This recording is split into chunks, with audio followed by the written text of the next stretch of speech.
Good morning, Quadcopter 101. What I got for you today is a neat new quadcopter. This is the Xinlin X181 from their X6 Navigator series.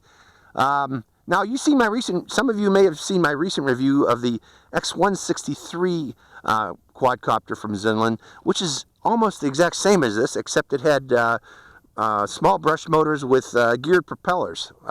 It kind of flew like a toy grade quadcopter. This one is somewhat different. Now, it is advertised with brushless motors, but these are not brushless motors. In fact, if you open this up, you find motors that are very similar to the SEMA X8C motors in here. Large, high-speed, brushed motors are inside this quadcopter. But that being said, they are direct drive, they are very powerful, and this quadcopter actually is quite a bit of a fast quadcopter with those motors. In fact, they almost sound like brush motors when you are flying this quadcopter. You'll see here shortly. Other things about this quadcopter, it is a FPV flyer, as you can tell by its camera here. Unfortunately, the camera is tilted somewhat slightly downward. With that in mind, this quadcopter with these powerful motors on it, if they would have just tilted this camera upward, and some people are probably going to do this mod with this quadcopter because it is worthy of doing the mod. Tilt that camera upward so it's more level in this forward flight. You can do some darn fast, high-speed flying with this, similar to much more expensive racer quadcopters, brushless racer quadcopters. Now, the transmitter on this is a 5.8 gigahertz system and receiver system that comes with the receiver of this, the FPV receiver. But unfortunately, you know, it is advertised with 720p HD. You know, it even says HD on here. But if you look inside this slot here, there is no receptor inside there for an SD card or micro SD card. Don't even try to put one in there, or else you'll lose it. It'll get stuck in there and you'll have to take the camera apart to get your SD card back out. In reality, what is the way to record this is to record it directly to the screen here, and that's done by the transmission of the video transmission, 5.8 gigahertz video transmission. And unfortunately, that video that's transmitted to this receiver is only VGA 640 by 480. So what you can record through the receiver here, which has an SD card slot. Also has a microphone slot because you can actually adjust the volume from the quadcopter. Quadcopter is also transmitting audio, but again, it's only low resolution. You can adjust it to interpolate it 720p, 1280 by I forgot now, 480. No, 1280 by 720 pixel resolution. But it is interpolated from that 640 by 480, so it looks very blurry, not very good, not recommended at all. Leave it in the default 640 by 480. It'll look good. Your video will still look reasonably well. Things about this transmitter: you turn on this screen by holding down this power button for about 6 seconds, and that screen will turn on. You can adjust various items on there, like the screen resolution, recorded resolution of the video, and recorded resolution of still photos, but I recommend leaving them in the default position. Other buttons: this quadcopter does have one key return, which you activate by pressing this button here. It does have headless mode, which you activate by pressing this button here.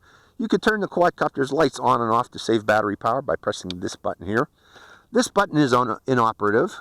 You can do flips by pressing this button here and then telling it which direction to flip. You can change the rates from beginner to intermediate to expert by pressing this button here. Expert rate has auto flipping, so I don't recommend using expert rate unless you're very familiar with auto flipping and how to do that. A lot of people have problems flying an auto flip. And again, these buttons down here are for controlling your screen, with the power button, an OK button, set button, record button, up and down selection buttons there. And you can turn off the volume or reduce the volume or increase the volume of the received video by pressing up or down this button here. So that's it in a nutshell. Let's go for a flight of the 181. I am going to be putting a sunshade on here to assist in my FPV viewing out here in the sunlight, and also I will be recording the screen both through the receiver here and also through my video recorder of my sunshade. So hope you enjoy this flight. Let's go try it out. Okay, turning it on. Turning on the transmitter. It's got a signal binding it. We should be good to go. Let me turn on this video. Pressing the power button down and holding it for 6 seconds. Turning off the sound. I don't need sound. And we are in photo right now. I am going to select video. You can see that, folks. And hitting record. And let's see here. Hitting record one more time, and there we go. It's recording. Okay, let's go for a flight of the Xinlin X181, and we're going to start off in low rate. It sure does sound like a brushless, doesn't it? Very smooth, by the way. Let's bring it in close again. Surprisingly sounds like a brushless quadcopter, but it isn't. Let's see what kind of punch we got. A lot of punch. Coming back down again.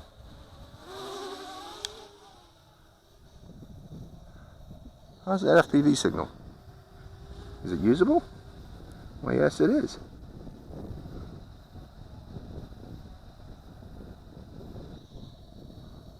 Good range on it, too, looking at it.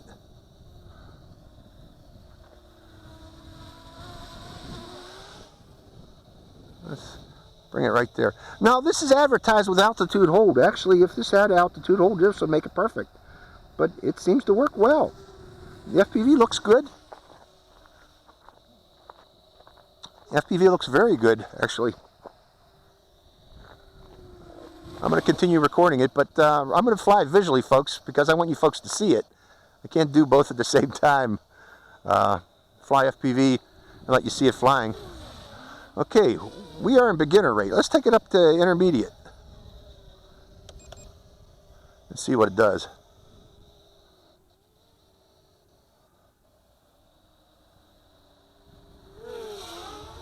This is a nice quad.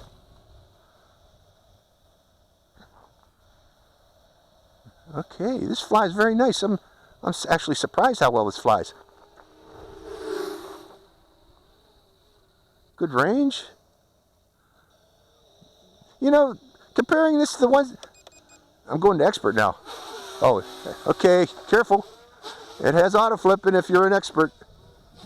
As you can see there, coming back to intermediate. We're going to fly the rest in intermediate. But the 163F is only like $5 cheaper than this. This is only like $5 more than the brushed 163F with propellers. But this thing flies like a racer. Almost like a racer. Even though it is a brushed quadcopter.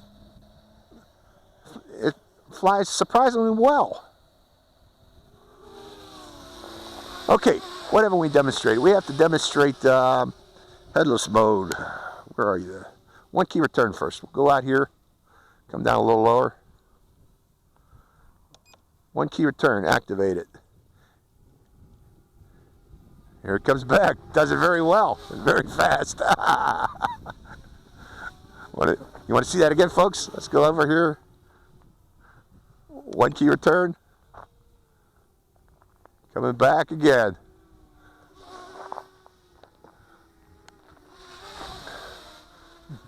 You know, this is going to be a hit. This one here.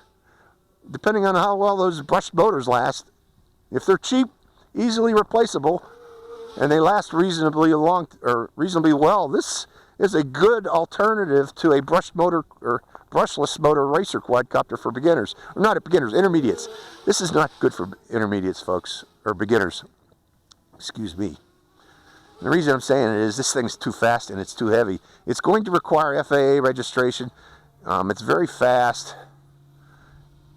In other words, people will get hurt. If you're a beginner and you smack into something with this, you're going to cause injury or property damage. But overall, I really do like how this thing flies for a brush motor quadcopter. Why hasn't anybody thought of using these CMX 8C motors like this before? For a small quadcopter, it makes perfect sense. It flies great.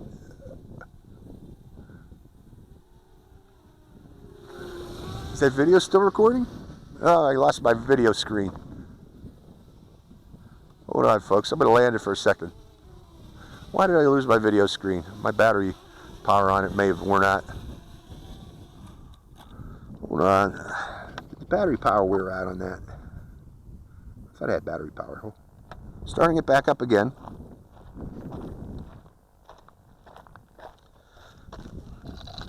I hope that other video recorded, but good thing I got a screen video. I know that's recording. Yeah, the battery power is getting weak on my screen. So we are not going to record from the screen. Let me turn off that signal.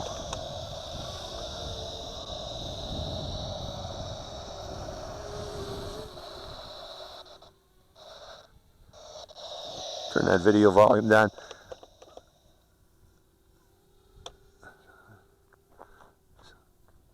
Let me bring that in now.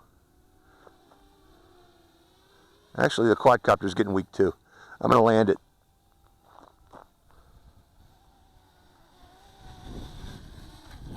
That was a good flight. I noticed my LVC lights were blinking, so that's why I'm going to land this. Yeah, they're blinking. Okay, let me turn off or pull out that battery to disarm it. So, what are my thoughts on this? Overall, this is a very good attempt at simulating a brushless motor quadcopter using relatively inexpensive brushed motors on a large brushed motors on a small quadcopter. It flies very well, very similar to feeling like a 250 racer. I kind of like it. So this is the X180. Hope you enjoyed this flight. This is Quadcopter 101, signing out.